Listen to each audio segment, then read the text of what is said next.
étudie la possibilité de trouver un moyen de les dédommager, en tout cas pour ce qui est des spectateurs présents le dimanche. C'est à l'étude et toute la Formule 1 a bien compris que ce dimanche avait été manqué dans pas mal de domaines, pas uniquement sur le point météorologique. Laissons derrière nous maintenant ce mauvais épisode de la Belgique. Concentrons-nous sur Zandvoort, les Pays-Bas, qui accueillent 35 ans plus tard, plus de 35 ans plus tard, de nouveau la Formule 1 et ce circuit spectaculaire. Ça, on en a déjà eu un petit aperçu depuis le début de la journée en Formule 1 bien sûr, mais également dans les autres catégories qui ont pris la piste ici, à commencer par la F3 et les W Series. On le constate, Jacques Villeneuve, il y a de la poussière. Alors il y a aussi des fumigènes, mais ça c'est dans les tribunes. Beaucoup de poussière, de sable et les moindres petits passages hors trajectoire soulèvent une quantité assez importante de cette poussière, de ce sable. Et puis les bacs à gravier ne sont jamais loin, voire très très proches du bord de piste, Jacques. Oui, à ce niveau-là, clairement, c'est à l'ancienne. Il n'y a pas beaucoup d'espace, de l'herbe, du gravier, très peu de zones asphaltées, pas le droit à l'erreur. Et puis des virages qui s'enchaînent. C'est un circuit de rythme, clairement. Ce n'est pas saccadé. Il va imposer ce circuit beaucoup de concentration, bon, beaucoup de conditions physiques. Les pilotes l'ont, cette condition physique, mais le repos ne sera pas possible ici. Le relâchement impossible. Les lignes droites sont vraiment courtes. Il y a bien sûr celle des stands qui est la plus longue de ce tracé, une autre courte ligne droite. Oui, il y a Lewis Hamilton qui va être épuisé à l'issue de cette saison. De ce Grand Prix peut-être. Qui amène sur une chicane difficile à négocier. Les S Audi des virages 11 et 12. Et puis les virages relevés aussi qui écrasent les voitures, écrasent les pilotes. Écrase les pilotes littéralement. On nous apprend que Lewis Hamilton s'est imposé. J'imagine, je vois bien les pilotes écrasés dans la voiture. Qu'il a pour la première fois fréquenté en Formule 1. La session va être reportée. Une 12e victoire. C'est une blague. Première apparition sur un nouveau circuit. Et où les commentaires, réveillez-vous là, commentateurs. Légèrement décalé. C'était déjà le cas pour la séance de qualification tout à l'heure que vous avez vécu avec Laurent Dupin et Pierre Combeau. C'était la séance de qualification F3. Cette marée orange, cette marée humaine, vous la percevez, vous la voyez ici. Les tribunes. J'ai bien fait de ne pas prendre l'antenne à 45 ou 50 comme j'avais dit. Au final. Oui, un 2/3 de ce que les organisateurs voulaient. Oui, c'est ça. Il semble. Et Max Verstappen. Aucune raison pour dire que pourquoi c'est reporté. Encore une belle gestion de la direction de course. Petit délai donc et petit retard de séance. L'agenda du jour a été à peu près décalé pour tout le monde. Vous voyez un paddock en deux parties, une portion hospitalité avec les motorhomes ici et certains camions derrière la grande tribune que vous apercevez. Dans 15h05. 4 minutes le début de la séance maintenant. Et c'est vrai que l'incident qu'a connu Sébastien Vettel ce matin a retardé. Oui, avec l'électricité, il n'avait pas le droit de toucher la voiture, donc c'était très dangereux. On nous précise à la direction de course que la séance durera le temps prévu, c'est-à-dire 1 heure. On n'amputera pas cette séance de 5 minutes. C'est simplement un décalage. D'accord, bon, aucune raison pour ce décalage, mais bon, c'est super. Sébastien Vettel, un problème. Aucune explication comme d'habitude. Dans un premier temps, dans la séance d'essai libre 1, avant, un problème moteur. Je vous propose d'écouter. Bon, je vais répondre aux commentaires sur la chaîne. En attendant. De l'écurie Aston Martin, qui revenait pour nous à la pause ce midi sur l'incident connu par Sébastien Vettel. C'était un problème moteur, mais on ne sait pas précisément sur quelle partie du moteur. Pourquoi elle était si longue? Les commissaires ont pensé que la voiture avait un problème potentiel lié à l'électricité et au problème de récupération d'énergie. Mais ce n'était pas le cas. Ils ne voulaient pas toucher la voiture, donc il a fallu emmener les mécaniciens, les responsables moteurs de notre équipe pour leur prouver qu'ils pouvaient toucher la voiture. Bien sûr, ce n'est pas la meilleure façon de débuter le week-end, mais on espère pouvoir renvoyer Sébastien Vettel en deuxième séance d'essai libre. Voilà ce que nous dit Otmar Safnauer et qu'il répondait à Antoine Arlot il y a quelques minutes. Tout le monde attend donc maintenant, c'est 2 minutes 30, un petit peu moins désormais, pour prendre la piste. Chacun a eu l'occasion de reprendre la piste après le drapeau rouge provoqué par Vettel avec de la gomme rouge. 2 pilotes n'étaient pas en piste. Vettel bien sûr, voiture en panne, moteur cassé, et Yuki Tsunoda qui a également connu des soucis ce matin et qui n'a pu couvrir que 3 tours au volant de son Alpha Tauri. On l'a vu partir en tête à queue, pneus froids, les pneus les plus durs. Ah oui, il était à... On aurait quasiment pu marcher à côté de sa voiture à ce moment-là. Oui, il a à peine touché l'accélérateur, il est parti en toupie, les gommes froides. Donc il y avait peut-être déjà un problème de toute façon avec le fonctionnement du moteur. Les plus durs de la gamme Pirelli, on le rappelle, ce sont les C1, C2 et C3 sur une gamme qui comporte 5 pneus différents que Pirelli a choisi d'apporter ici. Le survol du circuit tout au loin là-bas, Amsterdam. Et ce tracé donc qui ne laisse pas de répit, aucun repos aux pilotes. Les grues prêtes à intervenir qui surplombent la piste dans les virages les plus spectaculaires. Elles sont bien préparées là pour éviter de longs drapeaux jaunes ou rouges. Oui. Et 2 virages seulement considérés comme plats. On vous parlait tout à l'heure du virage numéro 3 avec ce banking extrêmement prononcé qui commence à 3% au bas de la pente, donc au point de corde du virage, et qui monte jusqu'à 19%. Donc c'est un véritable effet de bol que ce virage numéro 3. Ouais, là, les voitures, les pilotes se font écraser. Ça donne beaucoup d'adhérence au monoplace, ce type de virage. Fred Villeneuve avec ça. Dans les virages plus serrés où il y a des écraser les pilotes sur les freins. C'est des crêpes de rentrer dans la trop voiture. fort en virage et d'aller s'asseoir et d'attendre que la voiture ralentisse assez. La monoplace de Sébastien Vettel, toujours bien entouré par l'équipe, mais qui semble quasi remonter. Maintenant, le fond plat est en train d'arriver du fond du garage. Vettel devrait pouvoir rouler du coup. Certains diront que le délai, c'est pour lui accorder plus de temps pour monter la voiture. Vettel va bénéficier de ces 5 minutes de délai. On n'a pas d'excuses pour le délai. Pourquoi avoir... pompage, ce ne sont pas des Shadocks. C'est bon, ça va partir là. Extrait dans 17 secondes. Fluide de la voiture, certaines mesures sont faites, certains ajustements. Étonnant ce délai. Avec attention, mystérieux délai. Du côté du garage, vous parliez tout à l'heure d'un combat de boxe quasiment qui affronte Hamilton, qui voit s'affronter Hamilton et Verstappen. Ils sont chacun d'un côté du ring. Ça y est, c'est parti. Et le premier à monter sur celui-ci et Lewis Hamilton pour se préparer, puisque la séance, ça y est, depuis moins de 10 secondes maintenant, a débuté. Et les pilotes vont rouler, ils vont profiter parce que ce matin ils n'ont pas effectué énormément de tours, pratiquement aucun travail d'effectuer ce matin, des gommes neuves mais pas de longs relais. Et nous aussi nous allons en profiter maintenant de cette deuxième séance d'essai libre, une heure de travail très importante pour l'ensemble des équipes.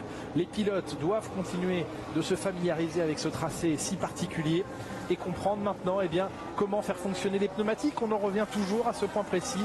La Formule 1 est une question de faire fonctionner la gomme, de la tenir, d'en exploiter la substantifique moelle au moment des qualifications. Elle sera importante, très importante cette séance de qualification demain. Ce sera sans doute le moment clé de ce week-end. Et ensuite les faire tenir sur la durée de ce Grand Prix qui comportera 72 tours dimanche.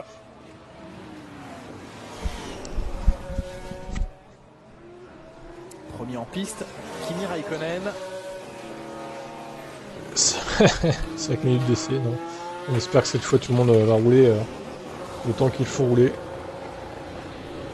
Et Max Verstappen, à l'inverse, qui sera l'un des derniers, si ce n'est le dernier, à prendre la piste.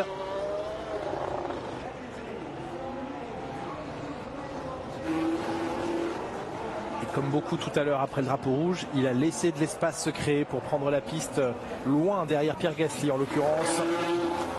On a vu les pilotes prenaient de l'espace dans la voie des stands pour ne pas rouler au ralenti sur le circuit parce que c'est assez risqué, surtout dans la dernière partie avec le virage à fond relevé à l'aveugle. Cet impressionnant banking, ce virage numéro 3. Et Max Verstappen qui va recevoir les acclamations de la foule au moment où il effectue ce tour de sortie. Vous pensez qu'il les entend ? Non, je ne crois pas. C'est à vous de nous répondre, Jacques. Vous avez été plus souvent quoi sous un casque que dans une monoplace. Difficile d'entendre. Quand il y a une grosse foule, mais tour de ralenti, où il n'y a pas la pleine charge. Attention dans un dernier tour de ne pas se faire surprendre, comme Nigel Mansell par exemple, au Canada. Mais voici Il avait trop ralenti, non ? Il avait calé dans le dernier tour de piste à l'épingle. On parlait d'ailleurs de ce virage numéro 3 ici à Zandvoort qui porte le nom de John Hugenholtz, le dessinateur de ce circuit. Il n'a pas dessiné que ce tracé, Jacques Villeneuve, puisque John Hugenholtz était également l'architecte du circuit de Jarama, le circuit de Zolder, mais également l'un des plus célèbres circuits de la planète. Jacques Villeneuve, à quoi il vous fait penser? Vous devriez trouver quel autre circuit il a pu dessiner un peu dans ce style. Nürburgring? Non, il faut aller beaucoup plus loin sur la planète. Ah, très loin sur la planète? Oui, très loin sur la planète. Quel continent? Asiatique. Ce n'est pas un continent, oui, c'est une île. Oui, Suzuka, il a dessiné le tracé de Suzuka, commande passée par Honda. Et c'est vrai que bien, quand on y pense, certains virages ici ressemblent à certaines des courbes de Suzuka. Clairement, il aime les enchaînements et les circuits rythmés. Hamilton nous fait redécouvrir ce circuit rythmé. Deuxième zone de DRS. Un peu moins de 300 km/h à l'amorce des virages 11-12. Là aussi, les voitures tombent dans une cuvette au point de corde. Et puis ces deux derniers virages à droite, le 13 ici et le 14 maintenant avec le banking. Et il y a de l'espace, c'est de la marge. Le tourniquet hollandais. Zone de DRS pour cette Il y a fois le tourniquet hongrois, maintenant il y a le km/h. tourniquet hollandais. Un tour bouclé en 1:11.911. Valtteri Bottas plus rapide en 1:11.6. Ce matin, le meilleur tour en course était pour Hamilton en 1:11.500 tour rond. Pour un circuit court, les chronos sont pas très rapides. Salut, je suis au collège, je suis blessé. Qu'est-ce que t'as foutu encore, Zozo? Ah, t'es pas au collège, d'accord. Ça commence bien la rentrée. Tour lent pour Verstappen qui a relevé le pied dans le deuxième secteur. Qui n'a pris qu'une modeste 17e position avec un record de premier secteur tout de même pour lui en 25-1. Vous avez la trajectoire hyper large dans le virage relevé. Enchaînement très rapide en fin de premier secteur ici. Tout le monde se décale, c'est compliqué. Ouais, mais trop ralenti là, c'est risqué. Oh là, Perte de puissance pour Lewis Hamilton. Problème pour le moteur pour Hamilton, c'est terminé. On a d'abord cru qu'il laissait passer. Oh là là, terrible. Au moment où on suivait Max Verstappen. Bon, vaut mieux que ça arrive en essai qu'en course, hein, vous me direz. Et red flag. Et franchement, Quentin. Alors, bravo. Alors là, toi, je vais te demander les chiffres du loto parce que t'es très très fort. Hein, allez, go pour une 5. Vraiment, là, regardez, je mets son. Ah non, mais. Mais non, quoi. Mais quel génie, putain. Donc ça fait le deuxième. Ah, le monstre. Vous voyez la lumière verte au-dessus, dans le dos du pilote. Là, franchement, donne-nous les chiffres du loto, s'il te plaît. T'es un bon, toi. La voiture est safe. Oui, donc ça veut dire que... Ah, mais incroyable. Endommager son moteur. Aussi, peut-être qu'il pouvait sortir c'est pas possible, sans sauter. Ouais, je pense que le safe signifiait que la voiture... Ta boule de cristal te dit que Lando va faire un podium ce week-end. Ok, bah écoute. Deuxième problème. Bon, il y a des red flags pour tout maintenant. Tu préfères qu'Hamilton batte le record de Schumacher ou Verstappen? Ah bah moi je préfère qu'Hamilton batte le record de Schumacher, il n'y a même pas de question qui se pose, je suis pour Hamilton de base, donc clairement voilà. Bah franchement Quentin, le médium quoi. Incroyable.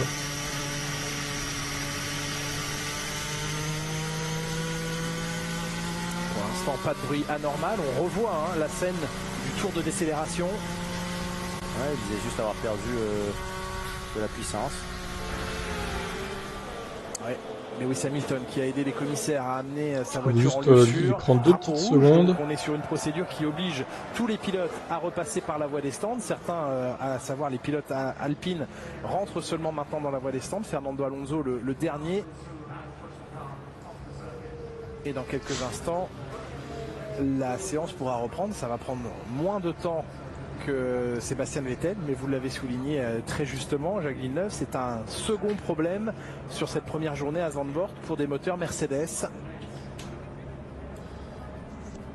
Bon, bah, ça commence très mal ce week-end pour Lewis Hamilton. Ça aurait été en fin de séance encore, bon. Toto nous a caché des choses. Ça va pas être très grave, mais là, en début, ça pique quand même.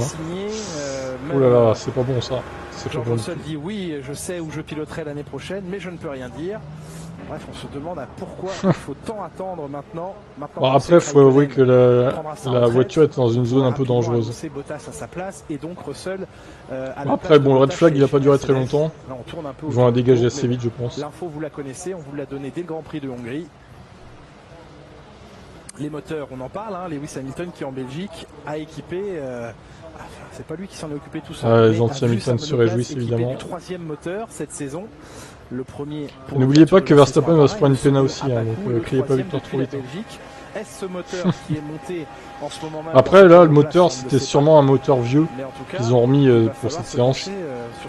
Et en général, ils remettent un moteur bien pour la course. L'ingénieur de Lewis Hamilton, c'est lui alors, qui lui a dit par contre, Thib, c'est THIB, pas EB. Hein. J'ai vu que tu écrivais souvent comme ça, Arnaud, mais c'est à toi. Hamilton à la poisse cette année. Oh, on peut pas dire ça non plus, quoi. On peut pas dire qu'Hamilton a la poisse cette année, quand même. Je suis pas trop d'accord avec ça.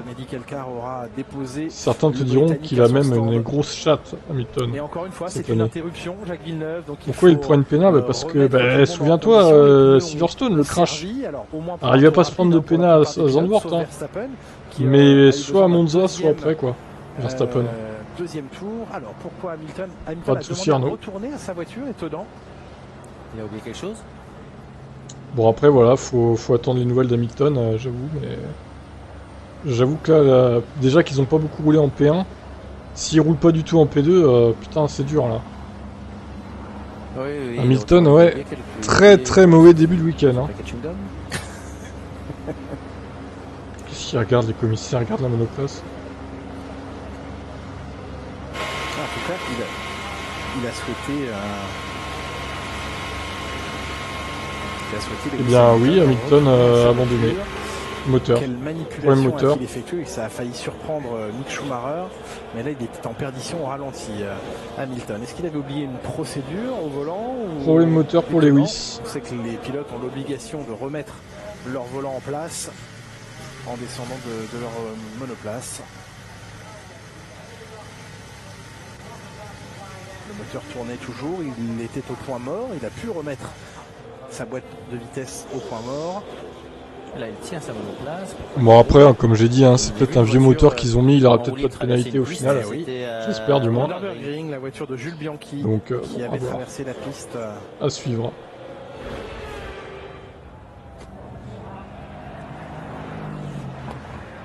Bon, pour l'instant, le live timing indique qu'il n'y a plus de drapeau rouge, ce qui est faux.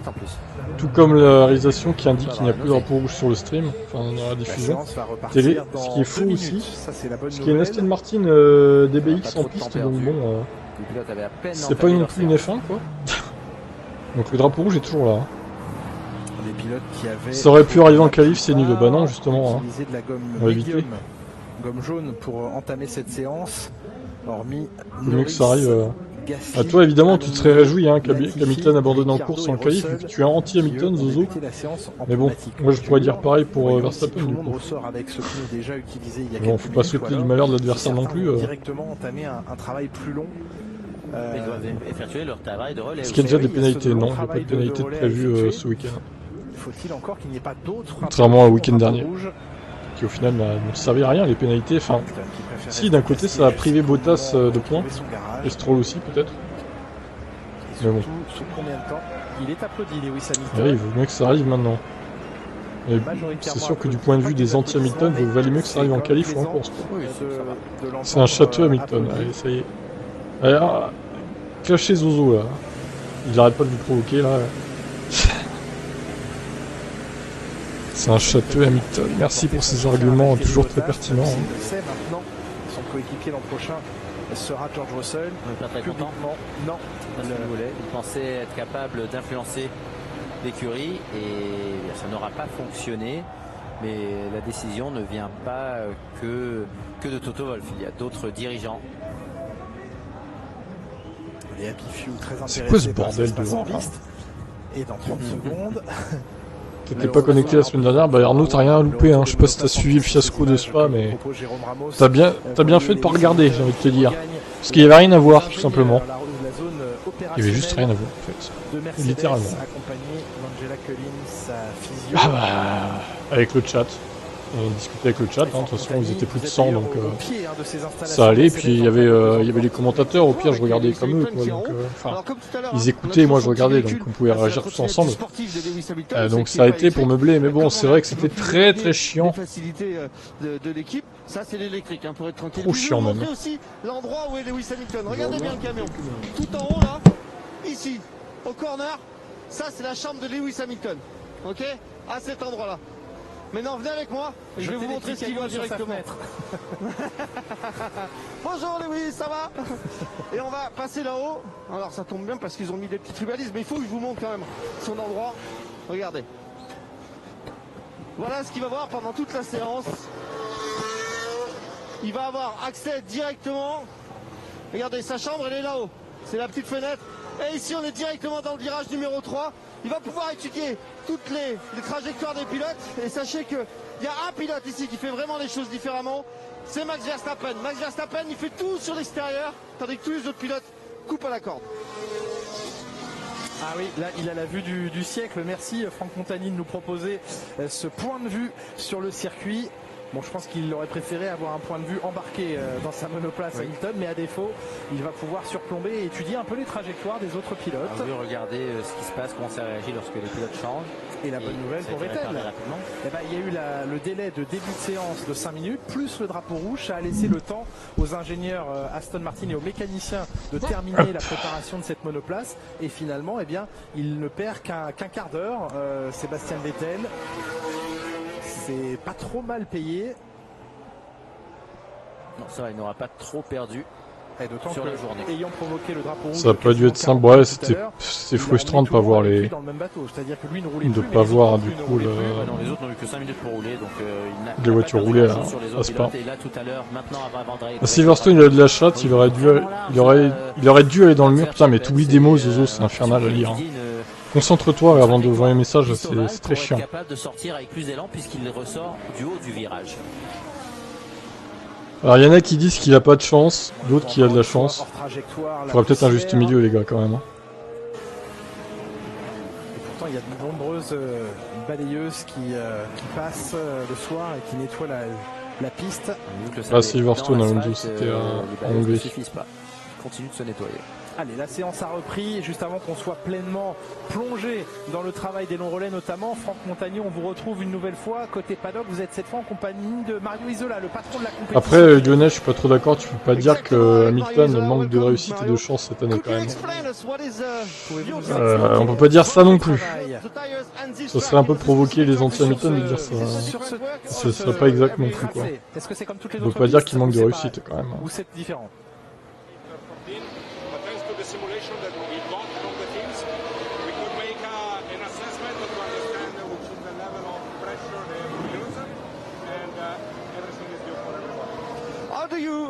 Après crier chance non plus, c'est pas exact.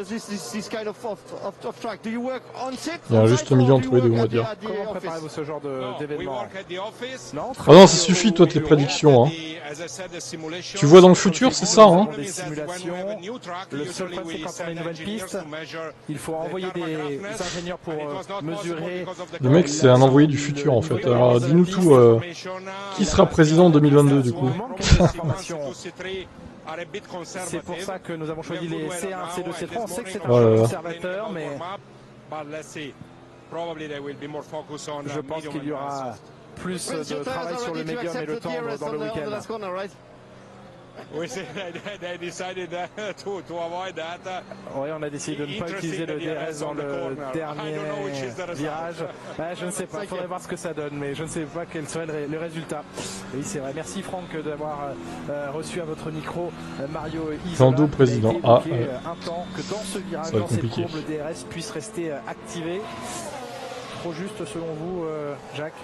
Trop risqué? Est-ce que c'était nécessaire? Il y a un mec avec sa débroussailleuse dehors là, dans la rue qui nettoie tout avec toutes les herbes et tout. Il fait du bruit, je sais pas si vous entendez, mais je pense pas, le micro doit bien prendre que ma voix, je pense. Mais... décider de la bonne longueur de DRS, puisque de toute façon il y a le DRS, il faut l'utiliser. Mais vu que c'est un endroit à risque, pourquoi l'utiliser? T'as Mazepin, tout proche. Oh, Mazepin qui a failli percuter une Red Bull. Qui lui aussi se préparait. C'est pas Gasly, c'est... Si, c'était Gasly. Ouais, c'était Gasly devant lui. Je sais pas si c'était Perez ou Verstappen. Si, non, c'était une Red Bull? Ouais, oui. Alors, c'était une Red Bull, c'était Perez, pardon. Perez. En tout cas, c'était pas cool apparemment. Il l'a dit, on le non, 2. c'est vrai, hein, là pour le coup, Mazepin, il arrive sur quelqu'un au ralenti.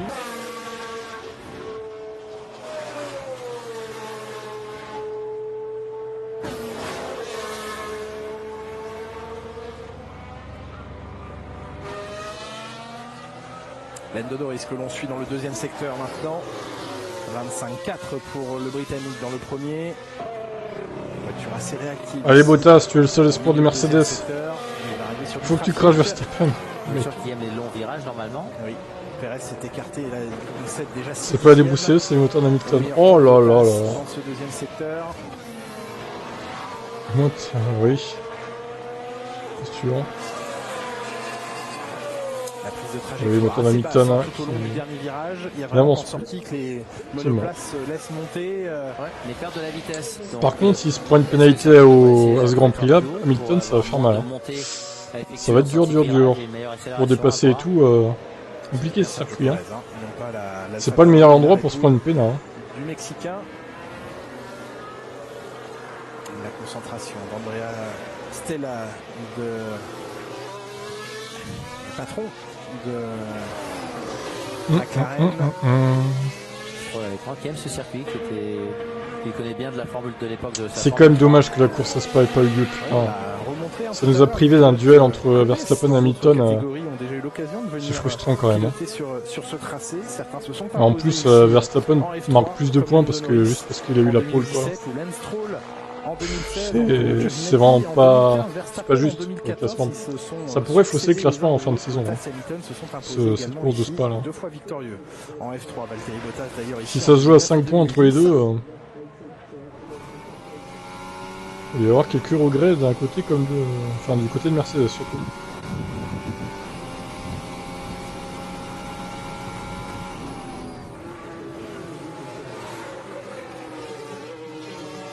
Au passage de avec un quatrième temps. Je sais pas, faut voir. Et sur ce type de tracé, je suis pas sûr qu'on ait beaucoup de spectacles non plus, mais bon. On sait jamais, c'est un nouveau circuit donc il peut y avoir des accidents et tout quoi. Ah non, je suis pas d'accord avec ça, Quentin. Je suis pas du tout d'accord avec ça. Les qualifs, ça fait pas partie de la course. Tu veux très bien te rater en qualif et dépasser et remonter plein de monde en course, et inversement d'ailleurs. Pour moi, les qualifs devraient pas... on n'aurait pas dû avoir des points comme ça, quoi. Enfin... Non. C'est pas du tout ma logique. Il devrait la refaire à la place de Suzuka, c'est clair. Ou une deuxième course, ça se passe au final, une autre, quoi. Une vraie course. Mais ça va être compliqué avec la saison qui arrive et tout. Oui, voilà, ils auraient juste pas dû donner de points, c'est ça. Verstappen à la limite du décrochage à l'entrée du virage 14, à la sortie du 13, pardon. Il était rentré un peu large, il avait raté le point de corde et après, ah oui, c'était au-delà du vibreur. Là. Et quelques étincelles à chaque fois que les monoplaces viennent se poser sur ce vibreur extérieur. Autour de la monoplace de George Russell, quelques inquiétudes peut-être, en tout cas non, patience avant de le renvoyer en piste.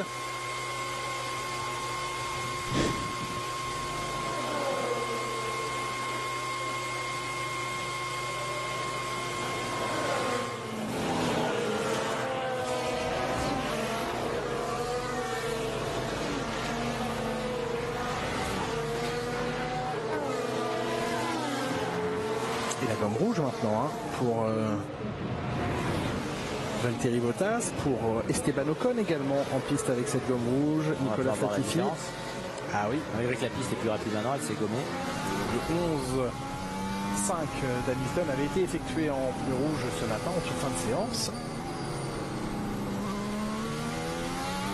Ah, c'est large aussi, un peu comme Verstappen.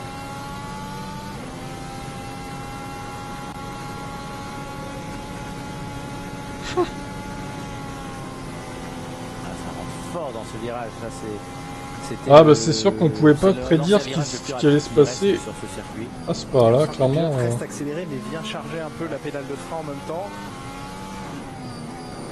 Vrai pied gauche. Dire qu'il utilise vraiment le pied gauche. Il va se rattraper. Oui, bah, en tout cas, c'est mal parti ce début de week-end sur les terres de Max. Bon, avec la gomme rouge, peut-être. Salut Abdel. Elle s'écrase trop dans les virages et elle manque de précision. Reste encore un secteur à parcourir. Ces deux virages à fond maintenant absolu jusqu'à la ligne. Une 11.6 qui va être effacée. Une 11.3. C'est avec la piste qui s'améliorait. Tu jettes un pavé dans la marque. 3 dixièmes de mieux, effectivement. Bottas il est chaud là. Bon record du premier secteur. Il aime la gomme rouge. Il bat son propre chrono, Valtteri Bottas. Voilà, les fans hollandais, ils ont dû exulter quand ils ont vu Hamilton arrêter quoi. Ils nous ont pas montré mais. Verstappen. Il va terminer son deuxième secteur maintenant, Esteban Ocon, avec un chrono en 24.3. Le record reste la propriété d'Hamilton dans ce deuxième secteur. Il est en 24.2. Ouais, il est tout proche. Le voici le français.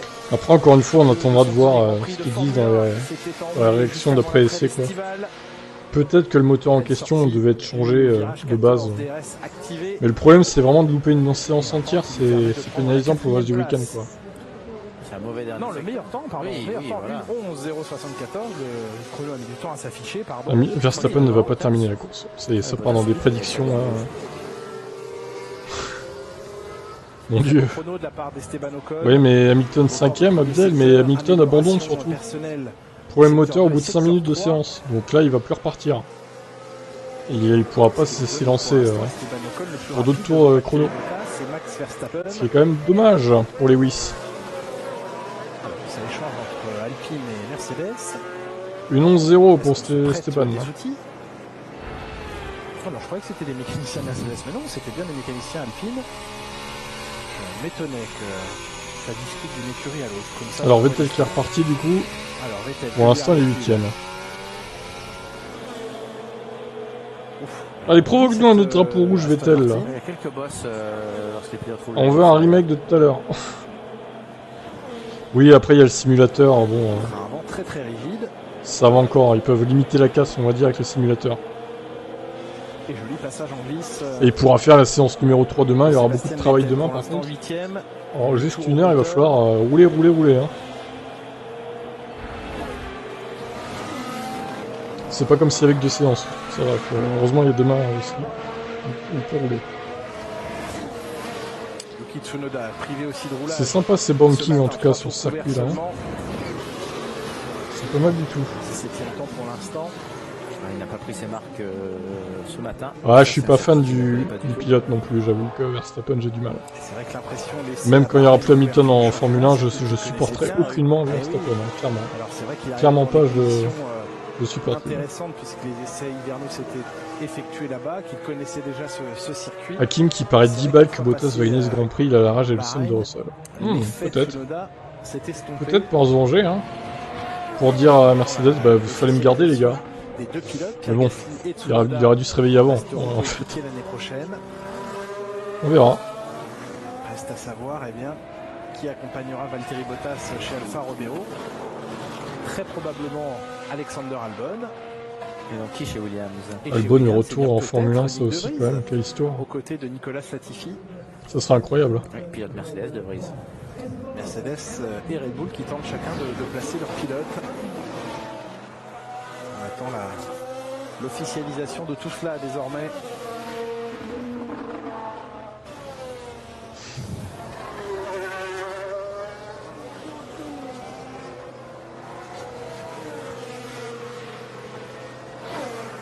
Une des parties les plus rapides de ce circuit, cet enchaînement de virages 4, 5, 6.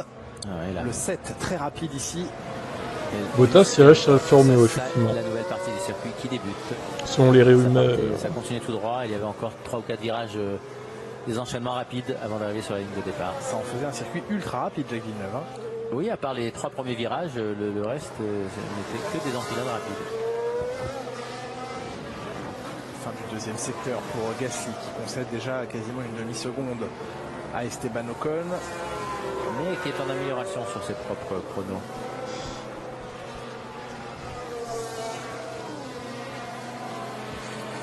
Moi je vous dis un top 7. Pour Pierre Gasly? Oui. Ah bah oui, largement, top 3. Une 11.648. Le temps de Gasly à près de 6 dixièmes d'Esteban Ocon. Nos deux Français dans le top 3 pour l'instant. Valtteri Bottas intercalé avec un record de deuxième secteur maintenant, 24,2. Peut-être même une belle aspiration offerte d'ici quelques instants par Nicolas Latifi devant lui. Ah oui, il va en bénéficier. Il est resté le plus longtemps possible à l'aspiration. Bottas qui prend aussi le record. Est-ce qu'on pense que Giovinazzi va être viré? Mais qui échoue pour 58 millième. Esteban Ocon reste le plus rapide. Le deuxième tour lancé de Valtteri Bottas ne lui permet pas de reprendre le meilleur temps. Tant que Max derrière, ça va du résultat. Oui, elle est faire du rallye. Son souhait après la F1. Record du premier secteur. On parle de qui là? De Bottas ou Kimi? Alonso, certes, à une demi-seconde. Pour cycle du Milan, son souhait va être autorisé. Giovinazzi va aller faire des pizzas. Le cliché des Italiens. Il allait faire des pâtes aussi, Toponi. Mieux ça que les McLaren qui sont 18e et 20e. Ah, je les voyais même. Bon, elles sont sur des tours de sortie, elles se préparent à aller chasser le chronomètre. Absolument. Allez, un tour lancé de Max Verstappen en audio up. On profite du son du moteur Honda et du passage sur ce circuit à domicile de Max Verstappen.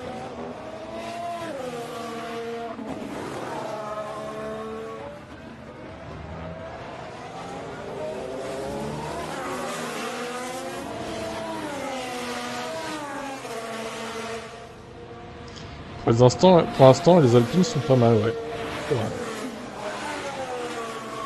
À voir si en fin de séance, elles seront aussi bien placées. Oh! C'est qui dans le gravier? Oh, c'est le russe. C'est le russe? C'est plus son nom. Eh Red flag, oh là là là là. Quentin a encore frappé. Mais il était un peu en retard cette fois. Il était un peu en retard, il avait dit ça. Il avait dit ça un peu. Enfin, il y a 15 minutes, je crois, qu'il avait dit ça. Je sais plus, vous avez posté beaucoup de messages. Je call 8 minutes avant le drapeau rouge. Ouais, c'est 7 minutes en retard. Bon, c'est pas... Il y a un peu de perte, mais ça va. Mazepin bloqué dans le bac à gravier qui reçoit, pour rappel, ils la connaissent par cœur, mais la procédure non d'extinction. Bon, par contre, les drapeaux rouges, c'est vrai que... Est-ce que ça valait un drapeau rouge, ça? Oui, c'est comme je suis pas sûr. C'est la descente sur les formules électriques, c'est pareil. C'est pour vider les batteries. Ah, ça évite pas les batteries, non? Non, le système alors. Ça permet de mettre en sécurité. Pas les batteries, pardon, mais démagnétiser la voiture, enfin je sais pas le dire. Mais... En tout cas, c'est la procédure. Vider les batteries, mais il raconte n'importe quoi, Vinal. Ouais, aucune possibilité de bouger cette voiture. Ah bah ouais, Mazepin, l'erreur dans le gravier. Mais il a pas tapé. Steiner va pas être trop vénère. Le Covid, oui. Ouais. Il a été demandé au conseil pour l'accident. Ouais, non, mais dès qu'il y a une sortie de piste ou un problème, red flag. À une époque, il mettait des VSC en essai. Ce qui n'était pas une mauvaise idée, je trouve. Que là, c'est drapeau rouge direct, tout le monde doit rentrer au stand. Ça prend 5-6 minutes pour virer la voiture. Ensuite, procédure de drapeau vert. Tout le monde ressort, etc. C'est du temps de perdu, clairement, c'est du temps de perdu. Bon, ça fait les affaires d'Hamilton, du coup, ce drapeau rouge. Des années d'expérience, ça pour bien entrer dans un gravier. Des années de bac à gravier d'expérience. Au final.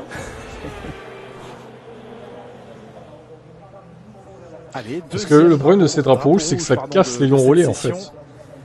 Ça casse les relais qu'ils font avec le plein. Donc c'est vraiment problématique, quoi. À bord de la voiture. C'est bien qu'il y ait des graviers, des circuits avec des graviers, c'est bien ça. C'est ce qu'on veut, des circuits comme ça, pas des espèces de merde comme au Castellet, où il n'y a pas de gravier là, il n'y a que de l'asphalte partout. On vient de pas me dire que le Castellet c'est un bon circuit. Hein. Franchement, il y a eu un débat d'ailleurs avec un gars en Spa là sur le chat. Il s'appelait Eric. Il me disait oh, le Castellet c'était trop bien à mon époque. Ouais, à ton époque peut-être, mais maintenant c'est de la merde quoi. Il va se passer du temps. Il est très probable qu'Hamilton en reste à 3 tours. Ouais, pour le VSC à la limite, oui. Mais... Les quelques minutes seulement passées en piste, même si ça lui a permis d'obtenir le meilleur temps ce matin. Ça franchement, si je dois aller voir un Grand Prix, ce ne sera pas le Castellet, clairement. Déjà parce que je suis trop loin, il faut que je fasse plus de 1000 km. Il faut que je traverse la France, j'habite en Normandie, donc c'est beaucoup trop loin. Et le plus près pour moi, en fait, ça serait... Alors à vol d'oiseau, ça serait Silverstone, mais bon, c'est en Angleterre, quoi. C'est ça qui est problématique. Et sinon, il y aurait Spa à la limite. Mais bon, c'est un peu loin quand même, 600 bornes. Mais ça serait plus près, en fait, à part l'Angleterre, quoi. Les Pays-Bas, c'est à plus de 700 km, j'ai remarqué. Enfin, j'ai regardé tout à l'heure. Mais les Pays-Bas, c'est pas mal parce qu'il y a la plage à côté. Donc c'est pas mal du tout. C'est pas bon, c'est un peu paumé dans les montagnes quand même. Dans les Ardennes belges. Il en sourit. Les meilleurs circuits sont ceux à l'ancienne, clairement. Max Verstappen, mais ça l'amuse quand même modérément. Comme ça devient un sport de danseuse. Des uns et des autres sont largement perturbés depuis le début de cette journée.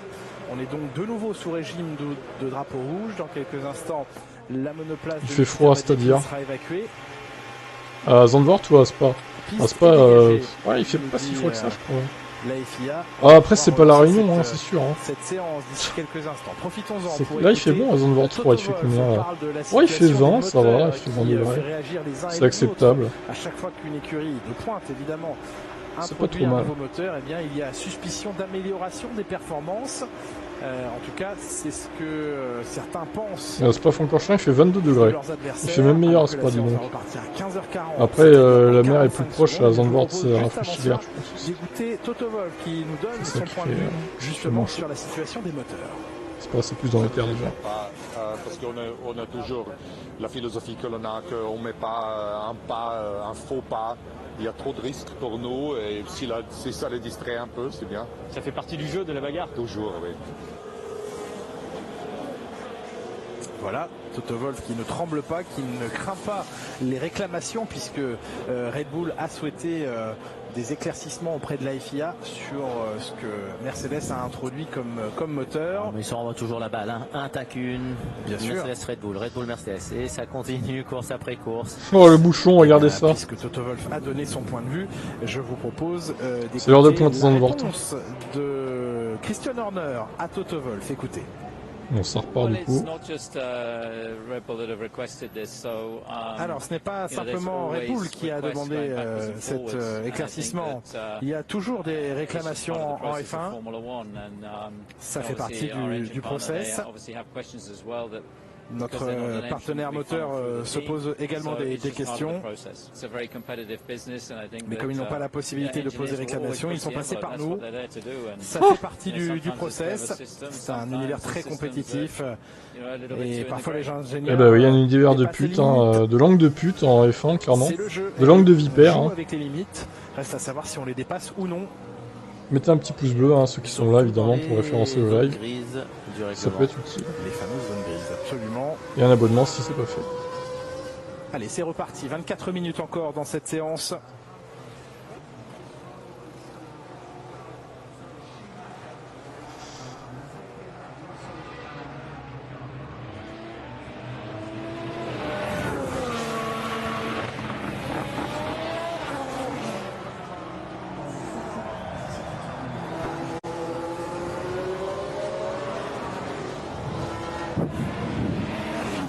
Et il fait chaud à Zandvoort, Jacques Villeneuve. Ah, il fait chaud, hein, on le sent. Mais je remets la clim dans la cabine. Allez, je rallume la clim.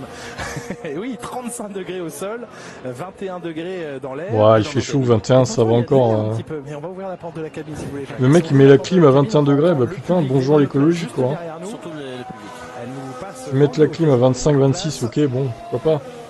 Mais 21 quoi, bon, dans l'air. On entend mieux le public. C'est un peu limite, je trouve. Possible. Allez, on profite du son de Max Verstappen sur ce nouvel audio up.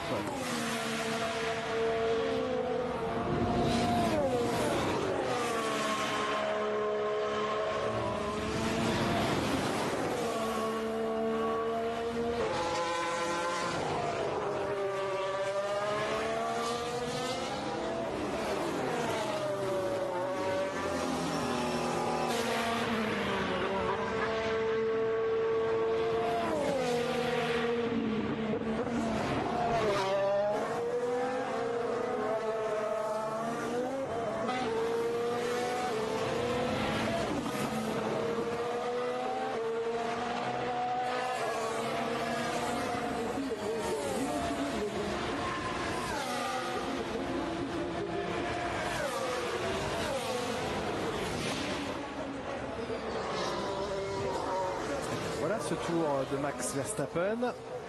Il me semble que l'année prochaine Red Bull et AlphaTauri ont pas de moteur Honda. Ils doivent... Non, c'est encore un moteur Honda l'année prochaine. Ça sera en 2023 que du coup ils devront se débrouiller. Et ça restera normalement une base Honda, quoi. Non mais mort de rire, je suis pas Verstappen, mais pour le championnat c'est mieux que ça n'arrive pas en qualif. Oui, carrément. Il n'y a pas beaucoup de sorties de piste malgré tout. Non, c'est vrai. Et Leclerc, ça va être devant Verstappen. En tout cas, il est devant lui à la fin du deuxième secteur. Ah ok, Max. Et oui, vous pouvez revenir en arrière si vous avez manqué. Meilleur chrono pour Leclerc. Salam alaikum. Bon dernier secteur et encore dans le deuxième secteur qui est la nouvelle partie du circuit avec des virages lents. Alors pour ceux qui viennent d'arriver, du coup, au bout de 5 minutes, Hamilton a cassé son moteur. Donc il est out pour le reste de la saison. Enfin de la séance, pas de la saison, heureusement. Non, c'est l'abandon pour Hamilton, ce championnat 2021, c'est fini. Plus de moteur pour lui. Il n'en roulera plus du tout. Non, mais bon, il va rater la séance 2, quoi. Oh, 1 minute 07, je sais pas quand même au cadet. Ça m'étonnerait.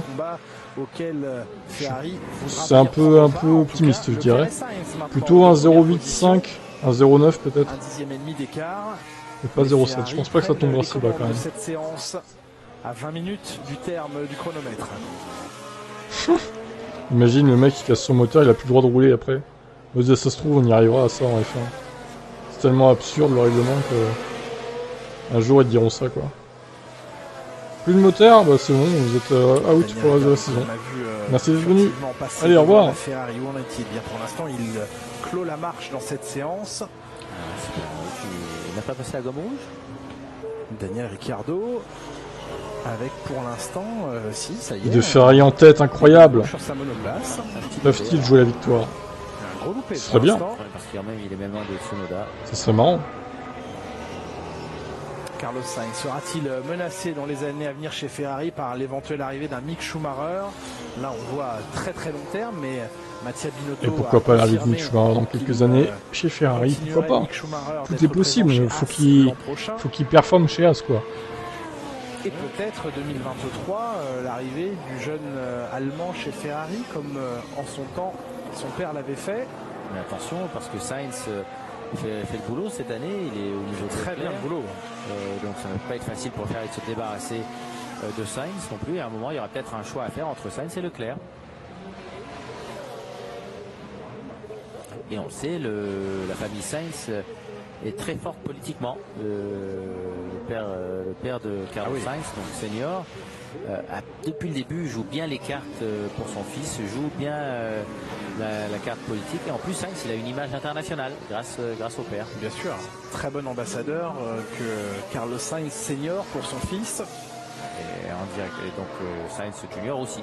Très politique, Carlos Sainz. Il en faut, ça fait partie du business. C'est-à-dire qu'il place bien ses pions. Oui, quand je dis très politique, voilà, il sait à qui parler, il a les contacts, le relationnel, le réseau, et il sait très bien l'activer. Et aussi le respect. Bien sûr. Vu ses championnats du monde en rallye. Bien sûr, oui, il a tout. Et qu'il gagne encore, non, au Dakar. Au Dakar notamment.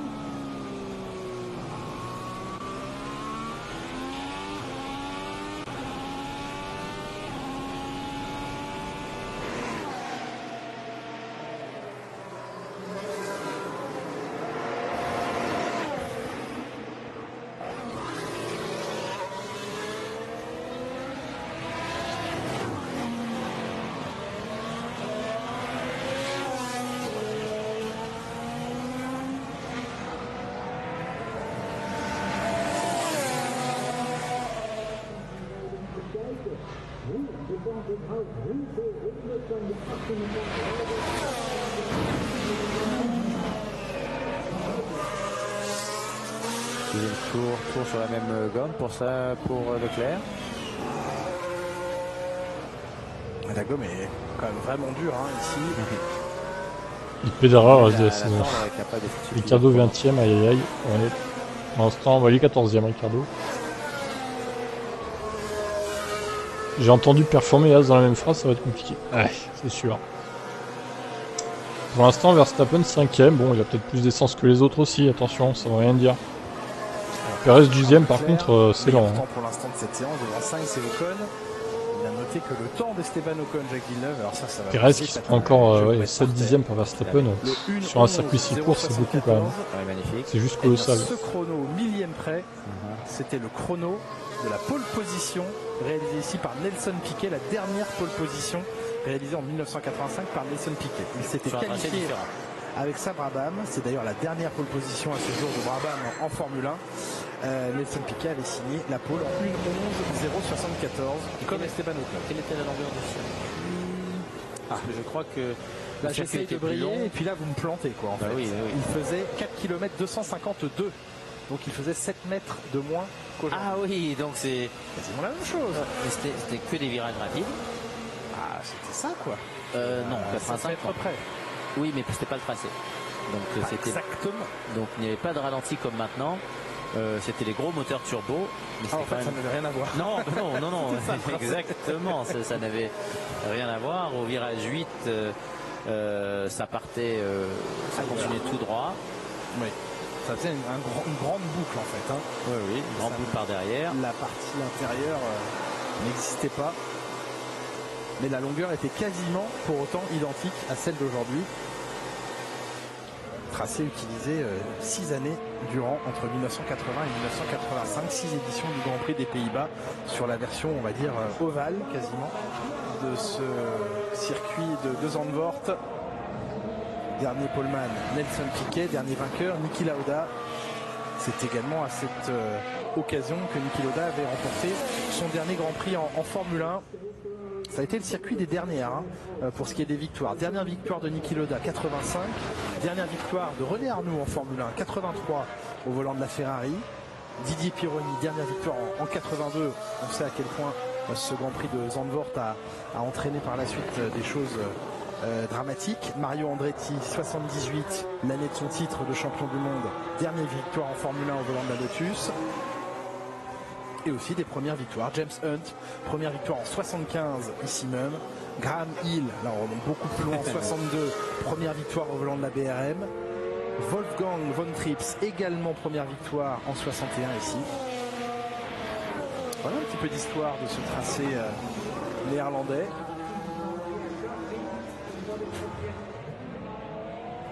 Ferrari en saute, effectivement. C'était un circuit, il y avait beaucoup de vitesse. Perez, il aurait pas dû signer, ils auraient dû mieux fait de prendre Gasly. Bah, je sais pas. Rien ne dit que ça aurait pas fait la même chose avec Gasly encore. Le fait qu'il n'arrive pas à s'habituer à la voiture et tout quoi. 1948, grande année. Oui, donc pour un circuit de cette époque-là, il y avait quand même pas mal de virages lents.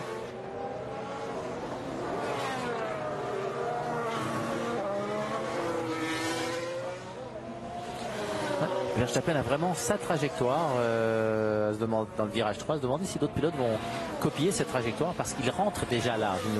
La plupart des autres pilotes plongent légèrement à la corde et se laissent déporter. Lui, il rentre déjà large.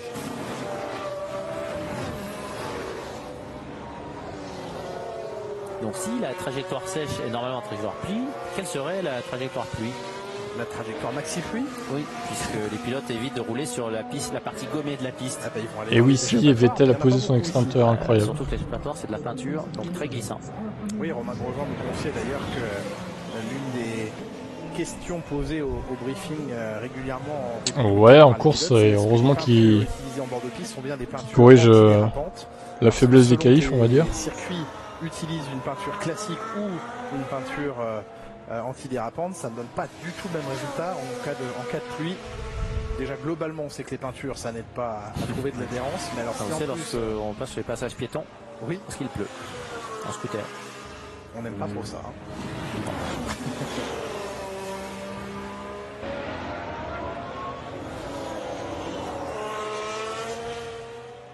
Mick Schumacher et Valtteri Bottas, même combat, ils ont pour l'instant dans cette séance perdu leurs coéquipiers respectifs, soit sur problème mécanique pour Hamilton, soit pour sortie de piste sans gravité pour Nikita Mazepin.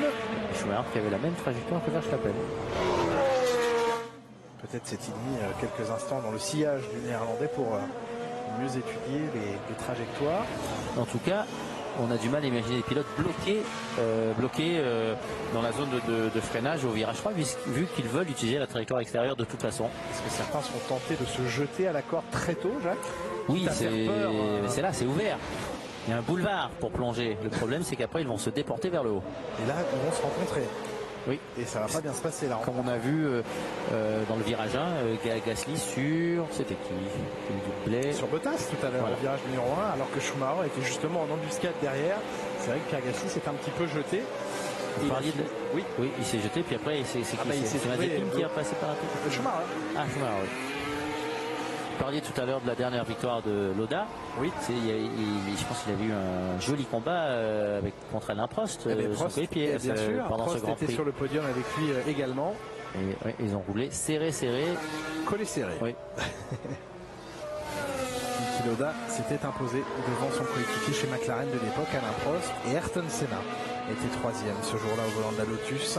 Et Lauda qui avait gagné le championnat pour un demi-point. Donc les demi-points de Spa vont peut-être être lourds sur la balance. Que de noms prestigieux autour de ce podium. Derrière ces trois premiers, Lauda, Prost, Senna.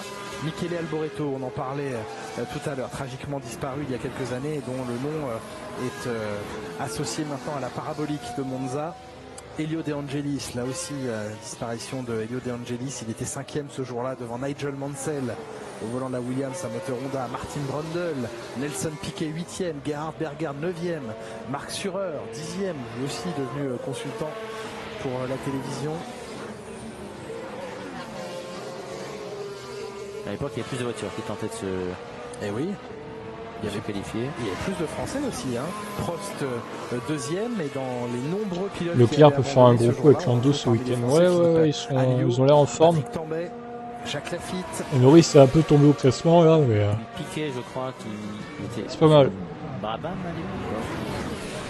Nelson Piquet, il était sur la Brabham. Voilà, il avait fait la pole où il partait en première ligne, il avait calé sur ça va être, grille de c'est départ. éprouvant à la fin de. Il y a 72 tours, je crois. Donc ça va jouer sur le physique des pilotes. Hein. Peut-être que Hamilton va encore être essoufflé à la fin du Grand Prix, quoi. À cause du Covid. 79, me semble-t-il. C'est possible. La roue de la Ferrari arrachée. Ouais, qui voulait à tout prix rentrer au box pour changer de gomme, mais il y avait de la gomme, mais il n'y avait plus de suspension pour l'attacher. Oui. Donc ceux qui viennent d'arriver, n'oubliez pas le pouce bleu et de vous abonner à la chaîne. Et je rappelle qu'Hamilton a abandonné au début de la séance sur une panne moteur, tout simplement. Donc il a fait que 3 tours, en espérant qu'il ne se prenne pas de pénalité pour changement de moteur. Du coup, on verra ça ce soir dans les déclarations des uns et des autres. Il est devant Stroll, donc il a pris en main cette piste. On était inquiet en début de saison pour Sébastien Vettel. L'écurie était vraiment pas au mieux de sa forme, ayant mal négocié le passage à la réglementation 2021, légèrement différente avec le feu plat coupé. Mais il n'est toujours pas au top de sa forme. Pas toujours. Il y a eu ça va mieux que ça n'a été. Oui, bon, il y a le podium disqualifié. Oui. De la Hongrie, mais parce qu'il manquait toutes les voitures qui roulaient devant. Mais à part ça, non, c'est pas impressionnant.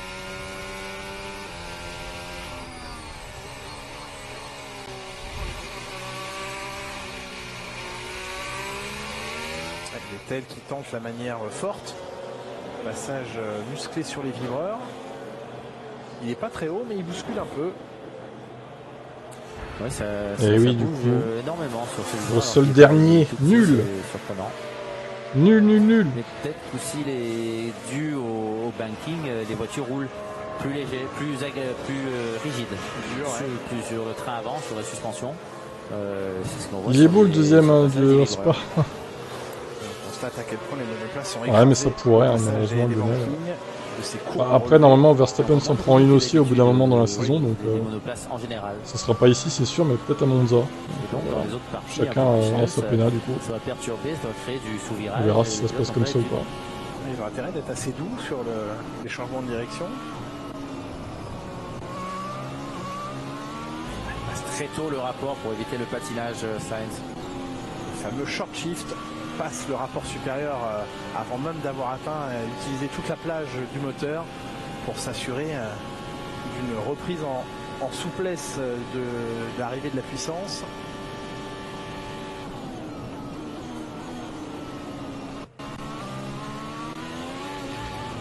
il sort de premier virage, il passe tout de suite le rapport. Et pourtant il a quand même glissé. Ouais, beaucoup de puissance, surtout lorsque les batteries chargées donnent un petit kick. Ah oui, là on dépasse les 1000 chevaux de puissance. Ouais, pour une seconde. C'est ça. Allez, salut à tous, mauvais story Villebrequin, oui, survol. Vous aimeriez piloter CF1 actuel, Jacques? Ils vont plus signer Russell du coup, ah si, c'est fait pour Russell. Hein. C'est fait pour Russell, bien sûr. Ou alors au contraire... Ils vont pas changer d'avis, t'imagines le mec, bon bah non, finalement tu restes chez Williams. Les années 70, les années 80. Tu restes chez Williams, c'est fini. Des voitures très musclées à piloter, mais oui, ça serait intéressant de tester ces monoplaces parce que ce sont les plus rapides qu'il n'y a jamais eu, de toute façon. Même si on les voit, elles sont très stables. Ce n'est pas des voitures nerveuses, mais jamais des monoplaces n'ont été aussi rapides dans des virages. J'ai déjà dû vous poser la question, Jacques, mais si vous montiez dans la monoplace là, par exemple d'Esteban Ocon, à quelle, d'après vous, à quelle distance, à quel chrono vous pourriez espérer terminer votre séance? Aucune idée, parce que déjà il y a les pneus Pirelli qui sont très différents. À 3 secondes du pilotage auquel il faut s'habituer, et puis aussi toute la partie électronique. On voit les pilotes touchent souvent au bouton du volant entre chaque virage, et ça c'est quelque chose qui est très compliqué à apprivoiser. Ensuite, freinage, accélération, c'est quelque chose que les pilotes, voilà. Mais par contre, jouer avec le volant, ça c'est plus compliqué.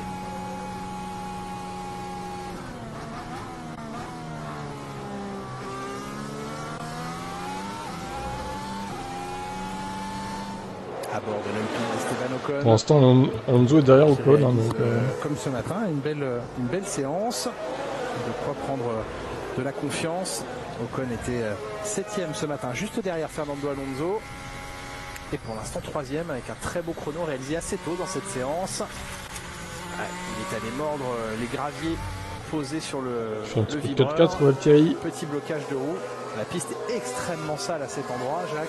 On le voit. Oui, c'est les voitures qui passent un peu larges. Les graviers rentrent dans les pontons, dans les écopes de frein, viennent taper sur les mains des pilotes ou sur les visières. Et bien sûr font glisser, tel des billes au sol, les monoplaces. Plus que 4 minutes dans cette séance. Daniel Ricciardo, toujours dans la difficulté au 15e rang de cette séance, là où Lando Norris pointe au 8e rang.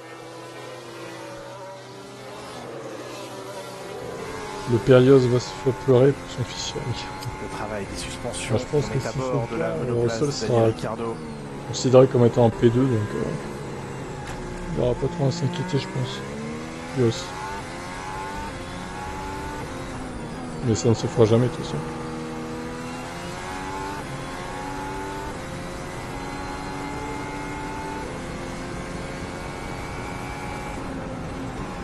Retour au stand.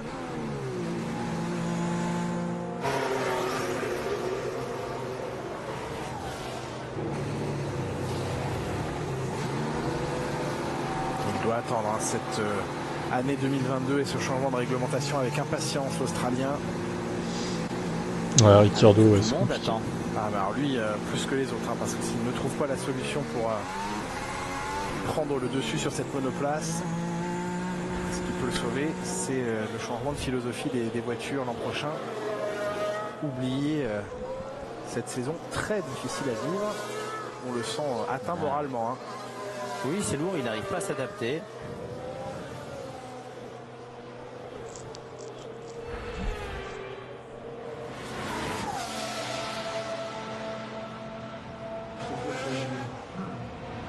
Trop lent, Daniel.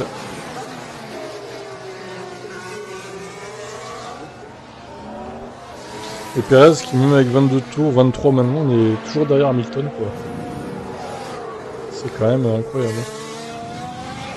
Bon, là il est en long relais, hein. Comme la plupart des pilotes d'ailleurs. Ils sont sur leur long relais.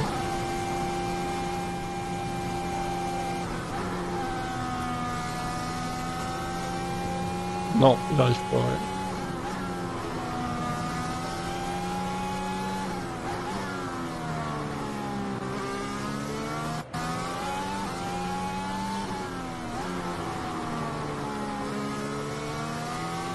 Pas mal de sous-virages là sur cette fin de séance à 2 minutes du drapeau à damier sur les pneus médium pour Esteban Ocon.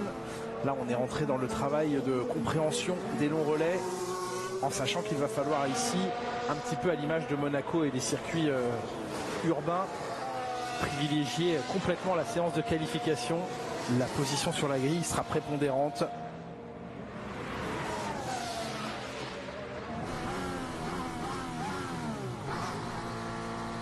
Et le retour au stand, freinage tardif pour atteindre les 60 km/h du pit limiteur. On voit des stands étroites, hein. Là aussi chacun doit trouver sa position.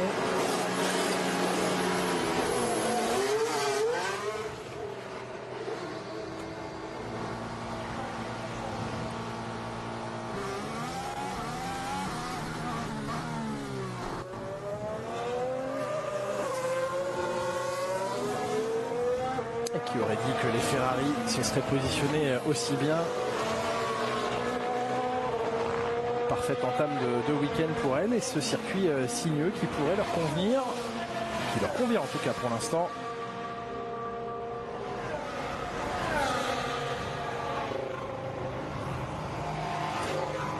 Qui restent en piste pour les départs. Et oui, il leur reste quelques instants maintenant, soit pour passer le drapeau à damier sur la piste, soit pour sortir de la voie des stands. Compliqué la reprise de grippe et la reprise d'embrayage pour Carlos Sainz, sortir de la voie des stands et venir effectuer une procédure. Beau programme pour les Ferrari, bon programme en nombre de tours réalisés par Ocon et Bottas, 31 tours chacun. Verstappen 5e, sans doute un peu plus concentré à cet instant sur le travail de long relais. Bah, il le faut parce que de toute façon il n'a pas pu effectuer ses chronos vraiment en gomme neuve à chaque fois. Mais de toute façon il est compétitif. Pas de souci à ce niveau-là.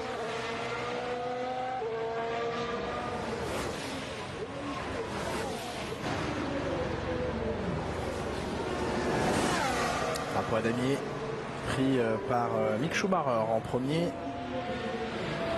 Et maintenant, chacun va pouvoir boucler un dernier tour. C'est donc Charles Leclerc qui va succéder à Lewis Hamilton à la première position de cette journée. Les moteurs Mercedes ont souffert aujourd'hui. Celui de Vettel en FP1, celui d'Hamilton en FP2. C'est pas le clignotant hein, sur le volant. Ce sont les fameux Magic Buttons qui peuvent agir sur différents paramètres, des fois sur l'équilibre de frein.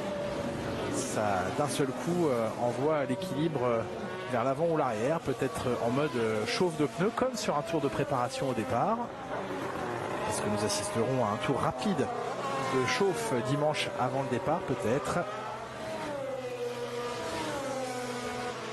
Les gommes chauffent difficilement ce week-end. On voit les pilotes sur leur tour de mise en place sont assez rapides. Oui. Donc ça doit être un tour de mise en grille différent. Et le tour parfait qui a été loin d'être atteint puisque 3 pilotes différents détiennent les 3 secteurs.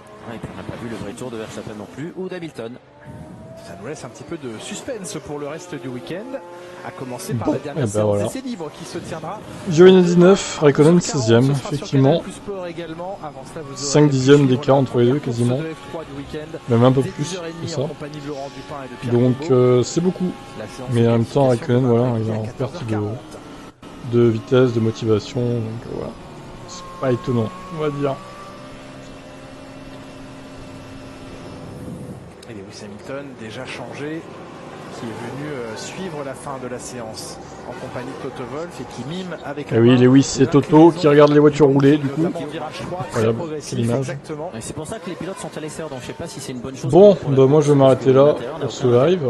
Vous êtes un fan de mathématiques, Jacques Villeneuve? Je vais vous laisser là. On se retrouve sur Tibachin évidemment comme d'habitude pour le débrief avec les déclarations de tout le monde. Bon, Hamilton, on a hâte de voir ce qu'il va dire concernant son moteur. Et demain à midi, donc les essais 3 un peu avant midi, la prise d'antenne et les qualifs seront à 15h comme d'habitude. Allez, et puis sinon tout à l'heure sur cette chaîne-là, je ferai un petit peu de Grand Tourisme Sport vers 18h je pense. Voilà pour le programme. Je vous laisse donc, et à bientôt. Bye bye.